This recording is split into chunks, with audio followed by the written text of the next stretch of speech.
આગળ સમાચારમાં વાત કરીએ તો મોરબીથી સમાચાર પ્રાપ્ત થયા છે। કહી શકાય કે મોરબીમાં ઝૂલતા પુલ દુર્ઘટનાનો મામલો સામે આવ્યો, જેમાં જયસુખ પટેલને કોર્ટમાં હાજર કરાયો। કેસની આજે મોરબી કોર્ટમાં મુદત હતી। જયસુખ પટેલે સુપ્રીમ કોર્ટમાંથી મળી ચૂક્યા છે જામીન। સાંજ સુધી જયસુખ જેલ મુક્ત થાય તેવી શક્યતાઓ કરવામાં આવી। તો સમાચાર પ્રાપ્ત થયા છે, જયસુખ પટેલને કોર્ટમાં હાજર કરવામાં આવ્યો।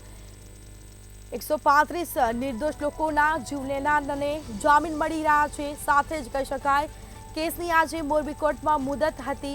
જયસુખ પટેલે સુપ્રીમ કોર્ટમાંથી જામીન મળી ચૂક્યા છે, તો સાંજ સુધી જયસુખ જેલ મુક્ત થાય તેવી શક્યતાઓ કરવામાં આવી છે।